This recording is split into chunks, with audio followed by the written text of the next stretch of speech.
We're here in Tukwila on 65th Street, and we responded to a report of fire in a large apartment complex. 32 units, 31 of them are occupied.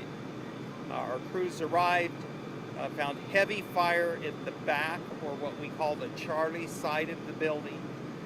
They initiated an attack.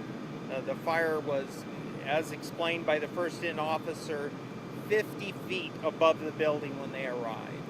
So the back of the building was completely involved in flame. They did a phenomenal job at extinguishing that back so that evacuation could happen with that building. We are sad to report that we have a total of 3 victims of the fire. They were all in the same apartment. At this time, we have just recently removed those 3 victims. A number of things that have added to the complexity of this scene is that the topography of the land, immediately behind this apartment complex is a sheer drop-off that goes to interurban, and it's about a 65-foot drop. The soils have become very unstable because of the amount of water that we've had to use here at the scene. We've had experts come in, have advised us to take precautions so that we don't have any further damage. We've done evacuations of other buildings below and to immediately adjacent to the fire building. Right now we have a number of personnel still remaining on scene. As you can see, there still is a little fire that we are trying to titrate the amount of water that we're placing on the building in conjunction with that soil erosion. At this time, I'm open to any questions. Is this a family, do you know, Chief, by chance? You said it was a woman, a child. Was this a male? One male, one female, and one female child. They did occupy that apartment together. The families of those who have passed have been informed. Can you tell us, can you tell us when you get confirmation that it's a fatal, in this case 3 fatalities, how does that change the scope of your investigation and what you do here? How much does it change things up? You know, we always focus on cause and origin on all fires, and so we make that determination. We are fortunate in this region that we have great relationships with our neighbors. We have 4 to 5 different agencies here right now that are assisting us with controlling and mitigating the damage to this building, but we also have those agencies also assisting us with the investigation process.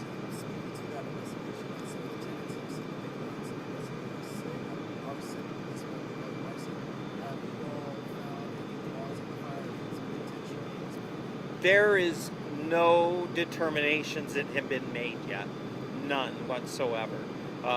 The investigation process will continue. We are planning for at least 3 days here to work this scene. We have some of the most qualified people in the region that are working this incident with us as far as that investigation, and also the responders. Any indication the fire started in that unit where those people were found? We do not have a solid indication of where the origin of the fire is at. We have some preliminary witness statements that will be investigated further. I tend not to release that kind of information because that will change, certainly, as it has in the past on other incidences.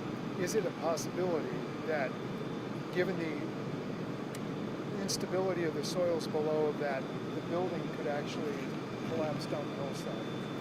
That is a very good question. That is the reason why we have redeployed the way that our units are attacking this situation. We put them in a safer location.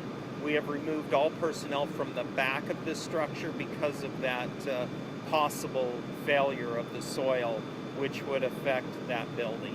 Interurban has been shut down, as well as 2 of the businesses below this site. What if there were smoke alarms in the building? As far as we know, that is a standard that all of our apartments have in Tukwila. We don't have all of the witness statements yet. Some of the initial information leads us in a certain way, and so again, I'm hesitant to release any of that information until we have something more solid. Chief, beyond kind of the severity of being 3 people who died here, from your vantage point, you've been doing this a while. I mean, what kind of complexity are we looking at in terms of the investigation you've done? I mean, how kind of rare is this case that you have so many components to this emergency? Mudslides, fire, whatever else. How rare is that? You know, the science really does lead us down a path, and so there is an accepted way to do investigations. We have some very experienced people that have been doing this investigative processes for decades, and I am impressed with the collaboration that is going on here. We have investigators from King County Sheriffs, from Renton, from Puget Sound, from Tukwila. Our own fire marshal's office is taking the lead on it. However, we are not too proud to say, come on in and give us a hand, which they are definitely doing. Can you clarify? I know there was reports of the 2 dead and a person missing. Is this missing person the man who was found? You are correct. The last time that we met for a briefing, we had 2 confirmed fatalities and 1 missing person. When we went in to do a retrieval, it was deemed safe enough for us to do that. The 3rd victim was discovered at that time. And was this on the ground floor? Can you tell us which level of the building these folks were found? It was on the ground floor on that unit. I am hesitant again to release the actual unit number. Is it counterintuitive to your training and your instinct as a firefighter not to put tons of water on something that's burning? We saw a flare up and you could see these guys just like, let me pull the trigger. They were told not to do it, right? You're right. And so again, as I stated earlier, we are titrating the amount of water. So just really using our expertise on where to place the water so that we not weaken the soils anymore that they have. And that is a very unique situation in this circumstance. Generally speaking, you'll see the fire die down and the smoke go away within an hour or 2 of an incident. Well, that happened at 5 o'clock in the morning, and here we are into the afternoon, and we still have fire and smoke there. And that's because of the complexity of this situation. Speaking to that, given the dry weather that we've got, no it's raining right now, but given the dry weather we've been having, the heat, how is that playing into the conditions that we've got? You know, the surrounding vegetation is at risk as well, and we have kept a really close eye on that so that we don't get any fire spread from that. We have professionals here that are just excellent at their craft of firefighting, and this fire is not spread beyond this building. Go ahead. Sorry. What does the gutting of the building actually add to the instability factor when you're talking about a sloughing hillside? It does for the structure itself. This is a building that has a very substantial concrete foundation, and so that's what's holding the building up now. However, what holds that slab up is the soils, and so we're very concerned about that. Really an abundance of caution at this point. So maybe in your own words, as we kind of wrap up here, can you just tell us, with the deaths, with the complexity of the firefight, with this risk of a landslide, what we're looking at here? Just in You general know, this, estimation. and thank you. This is a sad day for Tukwila. We've had 3 of our residents, pass away because of fire damage to a building. In today's, everything that exists in our ability to protect our community, we need to do a better job. And what I mean by that is we should have fire sprinklers in all of these buildings, because many of these buildings were built prior to the requirements for sprinklers. Sprinklers have not been retrofitted in those buildings. So that is something that we'll continue to push for. Had there been fire sprinklers in the building, we may have had a different outcome. Is there anything we know here